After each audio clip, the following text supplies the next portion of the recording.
भारत की न्याय व्यवस्था ऐसी है कि लोग कहते रहते हैं कि तारीख पे तारीख, लेकिन आदमी को समाधान नहीं मिल पाता है।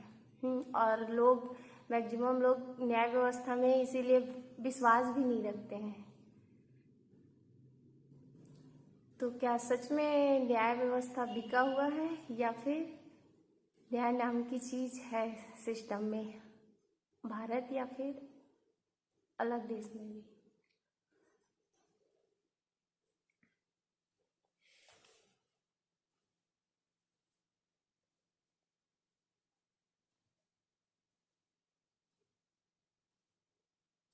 न्याय का होना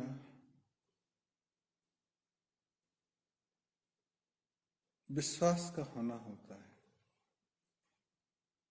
और अगर विश्वास डगमगा जाए लोगों का, इसका मतलब न्याय ठीक नहीं है। और अगर भारत जैसे तमाम देशों में लोगों का विश्वास डगमगाया है, तो जाहिर है न्याय या तो मिल नहीं रहा है या ठीक नहीं है, या जब मिलना चाहिए तब नहीं मिलता है, या बहुत प्रयासों के बाद भी जो मिलता है वो बहुत थोड़ा है। और एक चिंता का विषय है, न केवल हमारे लिए बाकी आने वाली पीढ़ी के लिए भी बहुत चिंता का विषय है कि हम कैसा विश्व उनको छोड़ के जा रहे हैं। जब हमें ही विश्वास में नहीं देखेंगे तो आने वाले बच्चे हमको देख के कैसे विश्वास कर सकते हैं। तो ये प्रश्न सिर्फ हमारा नहीं है, ये पूरी धरती के सस्टेनेंस का है। ये शायद उससे ज्यादा महत्वपूर्ण है जो हम global warming, rising sea level की बात कर रहे हैं, जिसमें डूबे। ये तो जीते जागते डूबने जैसा है कि तैर भी रहे हैं, जी भी रहे हैं, लेकिन परेशान हैं। और एक बौखलाहट होती है जब आप सोचें कि आपके साथ जायजती हुई है, आपके साथ कोई गड़बड़ी हुई है, और आप जिसकी इज्जत करते हैं, जिस पे भरोसा करते हैं, उस पे जाएं और आपको न्याय ना मिले या समय लगे, तो ये धीरे धीरे कैंसर में या दिल की बीमारी में तब्दीली करता है, और भी छोटी बड़ी बीमारी हो सकती है।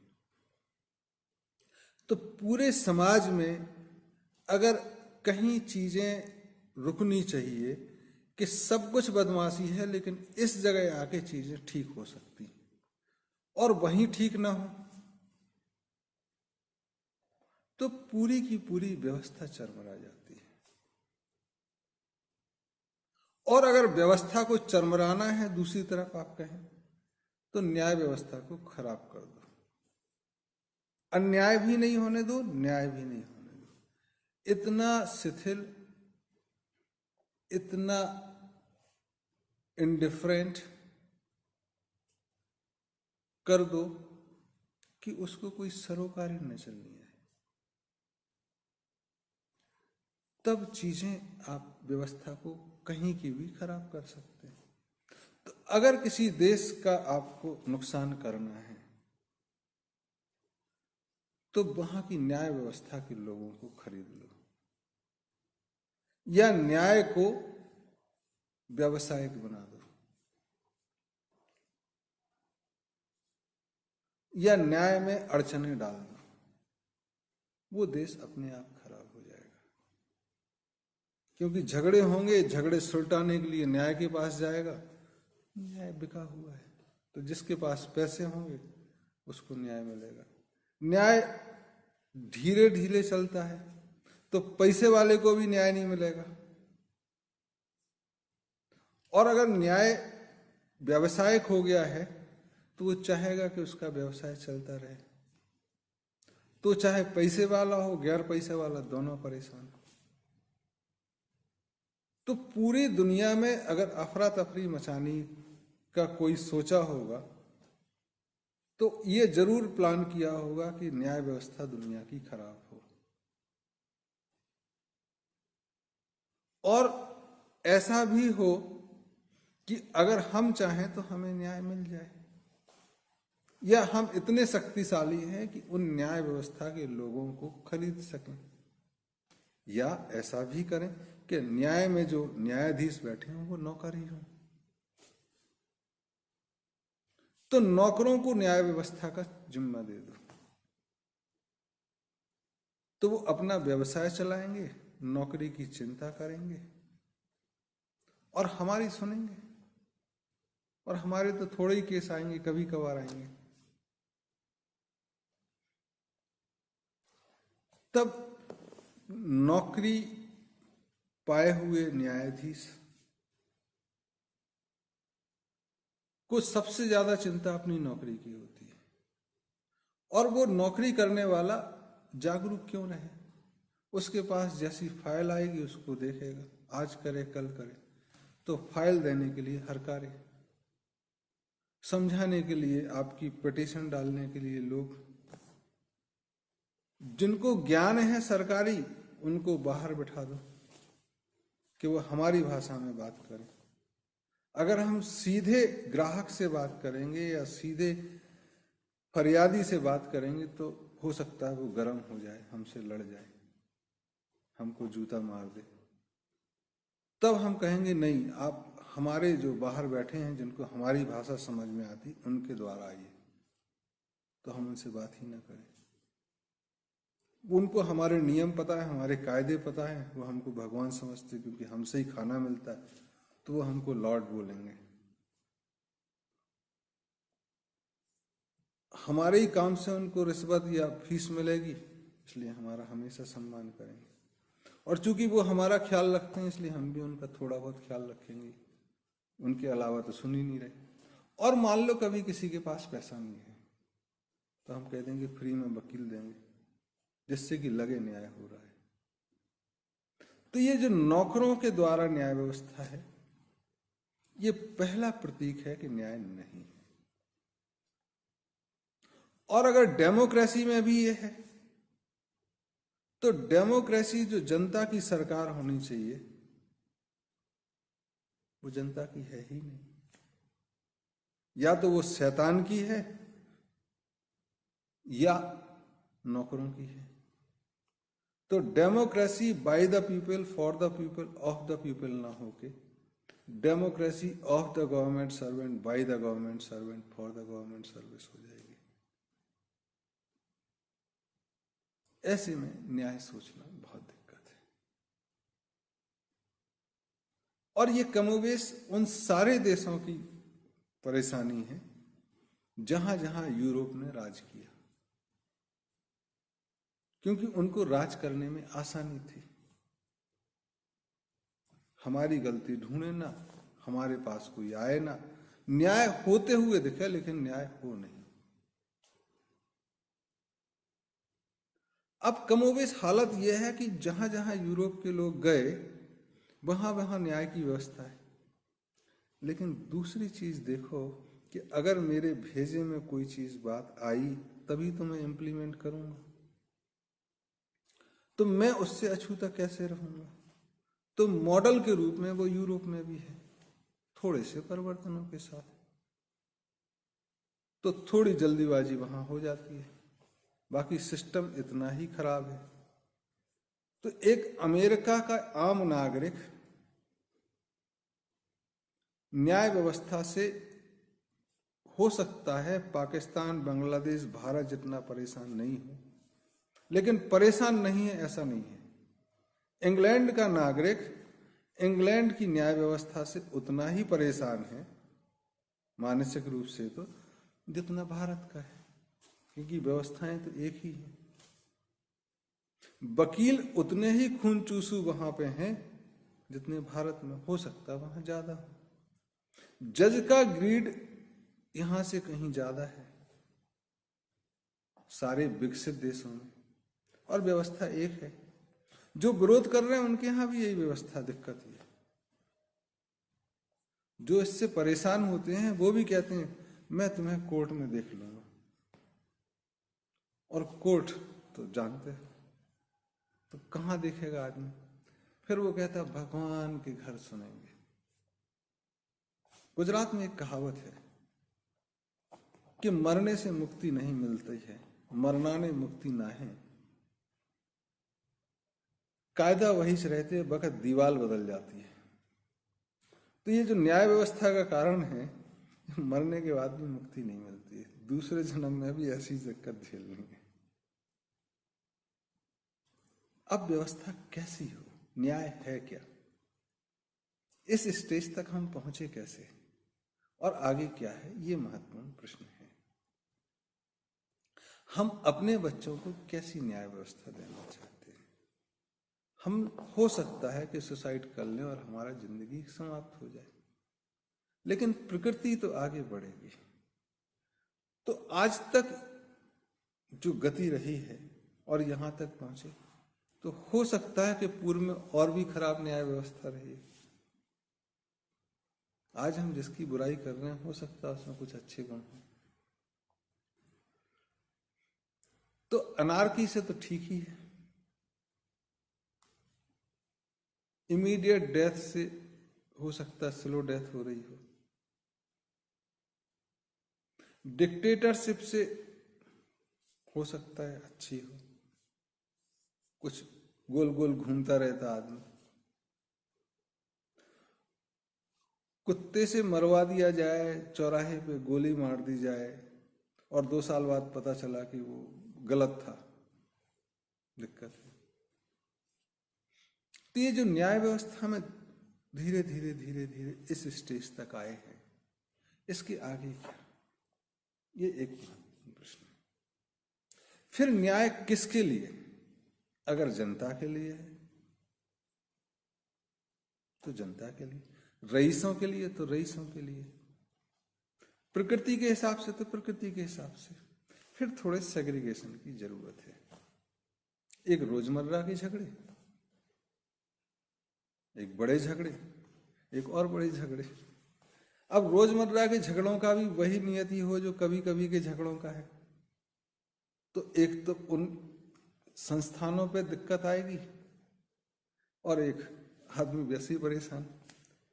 तो क्या क्या होना चाहिए उस पर थोड़ी चर्चा करेंगे, क्योंकि इश्यूज बहुत बड़ा है। तो पहली चीज, अगर जनता के लिए न्याय है तो जनता के घरेलू कार्य में शासन को और न्याय व्यवस्था को दखलंदाजी नहीं देनी चाहिए, उसके घर में नहीं। अगर घर में घुसा तो घर में भी वो असहाय महसूस करेगा।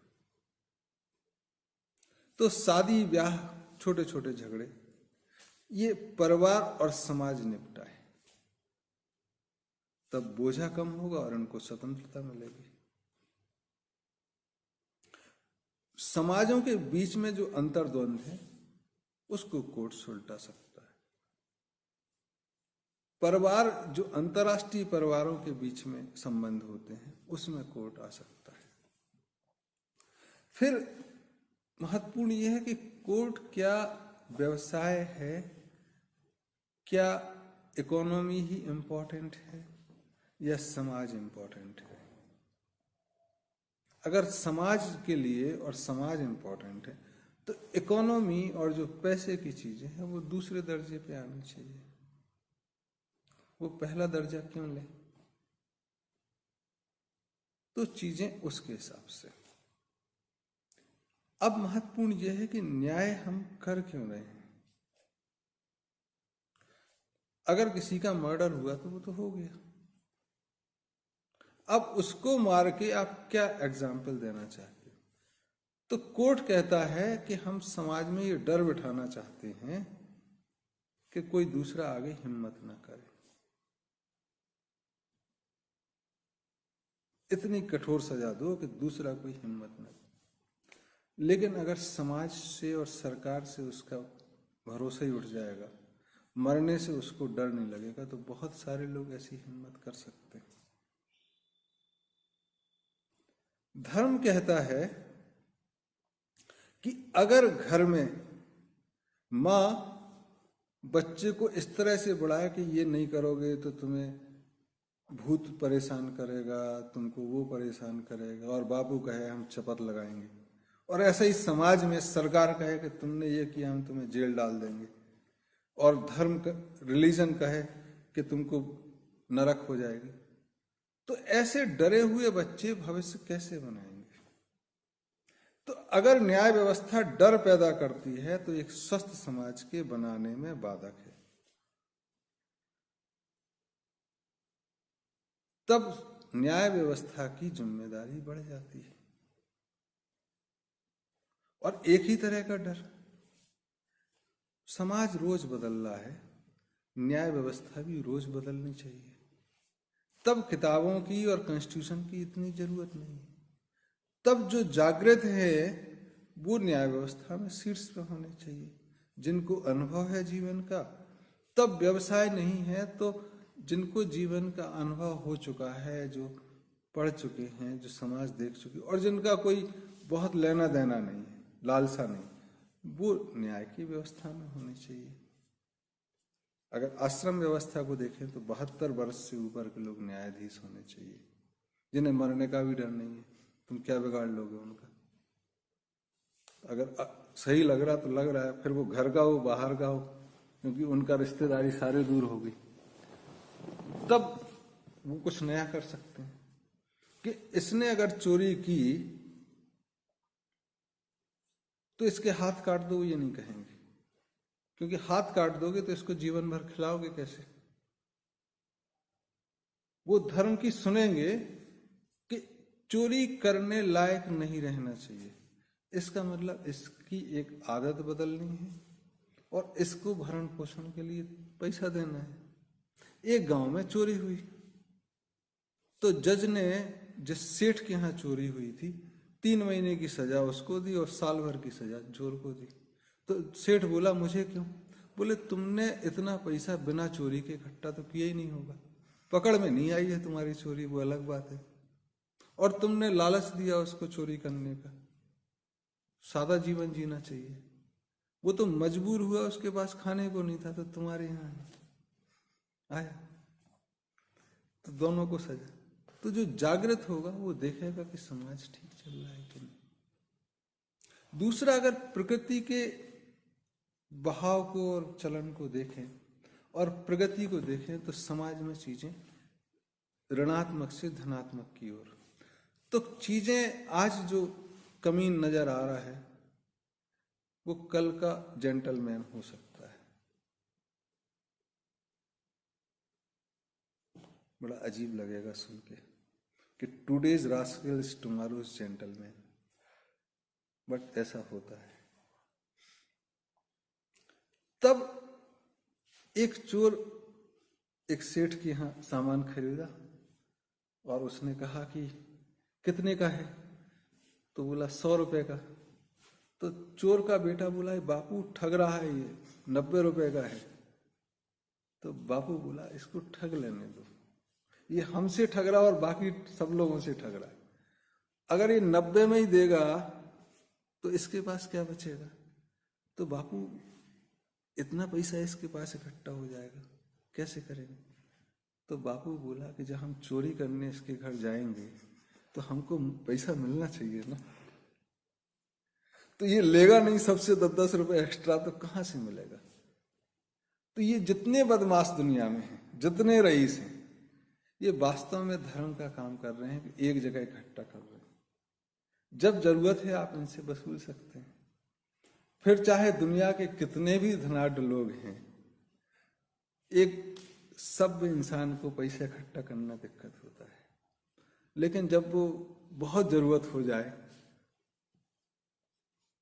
और मजबूरी आ जाए तो बहुत बड़े बदमाश जिसके पास एक साथ है उसी से तो लेगा। तो जितने भी दुनिया के रईस हैं, कितने भी बड़े हैं, वो बेसिकली उन चोर डकैत कह सकते हो या समाज सुधारक, उनके लिए पैसा इकट्ठा कर रहे हैं, क्योंकि बिखरा हुआ पैसा कहाँ से लोगे? एक मुश्त लेना है तो वो लोग हैं। तो जितना अपराध चल रहा है ये भविष्य की देख रेख के लिए, भविष्य को ठीक करने के लिए है। आप आशान्वित हो सकते हैं, निराश होने की जरूरत नहीं। फिर अन्याय इसलिए बढ़ रहा है कि जो न्याय प्रिय लोग हैं वो बिखरे हुए हैं, उनसे अन्याय के लड़ने की सामर्थ्य नहीं बची है, या अलग अलग होने के कारण सामर्थ्य का अंदाजा नहीं है। और जो बदमाश लोग हैं वो एकजुट हैं, तो उनकी जिम्मेदारी बनती है कि वो भी एकजुट हों। अब जो बदमाश है वो जानता है कि हमको ही करना है सब, इसलिए बहुत मेहनती होता है। उसको भगवान पे भरोसा होता है नहीं होता है अलग बात है, बट वो कहता है कि हमें कर्म करना है। और जो तथाकथित ईमानदार या धार्मिक लोग भगवान करेगा, वो छोड़ देते हैं, तो बदमाश जीतेंगे। जब तक कर्म धर्म के लोग नहीं करेंगे, धर्म के लोग प्रवृत्त नहीं होंगे, तब तक ही चलेगा। तो जो अलग अलग हैं उनको एकजुट होना है। फिर उनकी व्यवस्था कैसे अच्छी होगी वो भी उन्हें डेमोन्स्ट्रेट करना होगा, बनाना होगा। हो सकता है कि कल के दिन जो अधार्मिक लोग हैं, जो शैतान लोग हैं, दिक्कत आए तो उन्हीं से न्याय मांगे कि यार हमने जो समझ थी वो बनाया, बट अब हम फंस गए हैं, तो तुम बताओ कैसे करते। एक पूरी दुनिया में जितने उदाहरण हमें याद हैं, उसमें एक उदाहरण बहुत टिपिकल आता है। महाभारत का युद्ध हुआ, सबको जानकारी है। भारत में कर्ण को अर्जुन ने मार दिया, तो कुंती रोई रात को। बच्चों ने पूछा, युधिष्ठिर बाकी सब भाई, कि क्या क्यों रो रही हो? बोले हमने बताया नहीं, लेकिन कर्ण तुम्हारा बड़ा भाई है। बड़ा भाई है तो सबको लगा कि अंतिम संस्कार तो कम से कम कर लें उसका। तो दूसरे दिन उसका अंतिम संस्कार करने पहुंचे, कृष्ण भी साथ में। और देखते हैं कि दूसरी तरफ दुर्योधन, जिससे युद्ध चल रहा, वो भी उसके अंतिम संस्कार, क्योंकि उसका खास दोस्त। तो शमशान घाट में एक तरह से झगड़ा होने लगा कि नहीं, अंतिम संस्कार मैं करूंगा, मैं करूंगा। अब ये कोई युद्ध का मैदान है नहीं, तो वार्तालाप ही होगा। फिर युद्ध जैसी बातें हुई। तब दुर्योधन, जो कि विरोधी सेना का था और उस समय की शैतानी सभ्यता का प्रतीक कह सकते हो, वो था, उसने कृष्ण से कहा कि आपका क्या न्याय है। तो जब शैतान बहुत फंस जाएगा तो हो सकता है कि आपके पास अगर भरोसा है तो आपसे ही पूछेगा, अंतिम संस्कार का अधिकार किसको है। इनको जिन्होंने अपना भाई समझ के तो मारा नहीं है, मेरा दोस्त समझ के या विरोधी सेनापति समझ के मारा है, तो मेरा अधिकार है या इनका? और कृष्ण ने बतला कि जाहिर ये दुर्योधन का अधिकार है। तो न्याय प्रिय लोग ऐसे हों कि जो युद्ध के मैदान में भी विरोधी सेना का भी कोई आए तो आप न्याय देने में समर्थ हो, और विरोधी को भी भरोसा हो कि आपसे पूछेंगे तो न्याय मिल जाए। तब ये देश काल की सीमा के ऊपर है, ऐसे न्याय के लिए काम करना। अंधे मूर्ति, काले कोट, काला पेन क्या डिनोट करता है? कि न्याय नहीं, हम अन्याय कर रहे हैं। बड़ी बड़ी फीसें, और वो सब पॉलिटिकल पार्टी के स्पोक्समैन, जैसे लगता है कि जनता का दरबार बातों से जीता जा सकता है, कोर्ट का मैदान हो गया चुनाव। ये सब बीमारी दिखाई दे रही है, और ये पूरी दुनिया में है।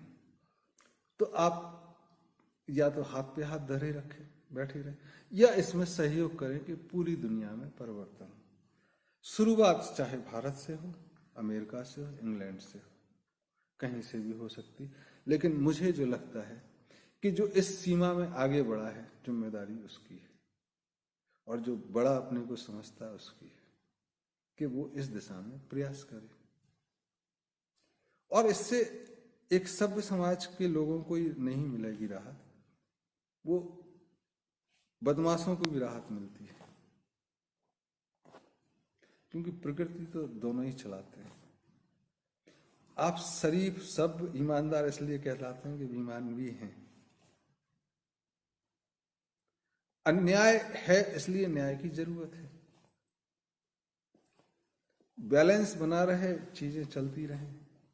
इसलिए न्याय का पड़ला ज्यादा भारी होना चाहिए। तो इस शुरुआत की जरूरत है पूरे दुनिया में। भारत में शिव के सूत्र हैं जो न्याय के बारे में है। शनि न्याय प्रिय देवता है जो 7.5 ढैया और परेशान भी करते रहते हैं लोगों को, बट वो कहते हैं अंत में न्याय देते हैं। तो ऐसी न्याय व्यवस्था ना हो जहां देर भी हो अंधेर भी हो, पर न्याय ना हो, की वजह ऐसा हो जो त्वरित हो, जागरूक हो और जो नयापन दे, जो चोर के हाथ ना काटे, उसको एक नया जीवन देने की कोशिश करे। जो पीछे बीत गया तो बीत ही गया।